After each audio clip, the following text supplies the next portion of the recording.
राधे राधे। पवित्र माघ मास की 12वें अध्याय की कथा। कांचन मालिनी अप्सरा द्वारा माघ स्नान तथा देव योनि प्राप्त की कथा। श्री दत्तात्रेय जी ने कहा, एक दिव्य कांचन मालिनी नाम की रूपवती अप्सरा माघ मास में प्रयागराज में स्नान कर कैलाश पर्वत की ओर जा रही थी। उसके वस्त्र गीले थे तथा शरीर के जल से बूंदें टपक रही थी। राह में एक गुफा में विशाल कायाधारी भयानक राक्षस ने रूपवती सुंदरी को देखा तो उसके हृदय में पाप विचार उठने लगे। वह कांचन मालिनी की ओर कपट वृत्ति के साथ अग्रसर हुआ। अचानक जल की एक बूंद राक्षस के ऊपर गिर पड़ी। बूंद गिरते ही पापात्मा राक्षस का हृदय परिवर्तन हो गया। पापी हृदय राक्षस कांचन मालिनी के चरणों पर गिर पड़ा और बोला, हे देवी, मुझे क्षमा करो, मैं महापापी हूँ। जो मेरे हृदय में आपके प्रति बुरे विचार उभरे, आप मुझे क्षमा करो तथा अपना परिचय भी दो। कांचन मालिनी अपना परिचय देते हुए बोली, मैं प्रयागराज में संगम में माघ मास का अति पवित्र स्नान करके आ रही हूँ। मैं कैलाश पर्वत पर जा रही हूँ। मैं पार्वती जी की प्रिय सहेली हूँ तथा उनके साथ ही रहती हूँ। तुम्हारा हृदय परिवर्तन त्रिवेणी के जल से पवित्र हुआ है।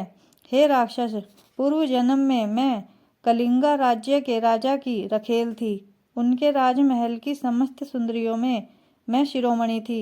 मैंने अपने आपके आचरण से अनेक प्रतिष्ठित संपन्न व्यक्तियों को निर्धन तथा बर्बाद कर दिया। मैं धीरे धीरे वृद्धा अवस्था की ओर अग्रसर होने लगी।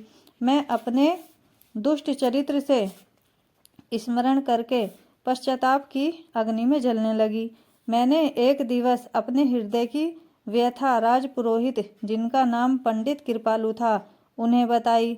उन्होंने ही मुझसे कहा कि तुम माघ मास, जो कि अगले माह आने वाला है, उसमें प्रतिदिन त्रिवेणी प्रयागराज में जाकर स्नान करो तथा व्रत व दान करो, तुम्हारा कल्याण होगा। मैंने उनके कथनानुसार स्नान, ध्यान व दान किया तथा सदगति को प्राप्त हुई।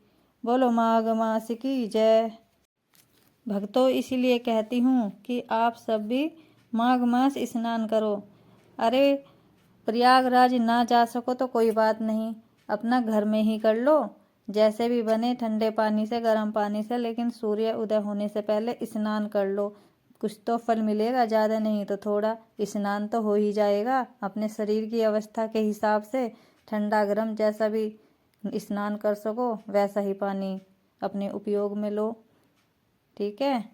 राधे राधे।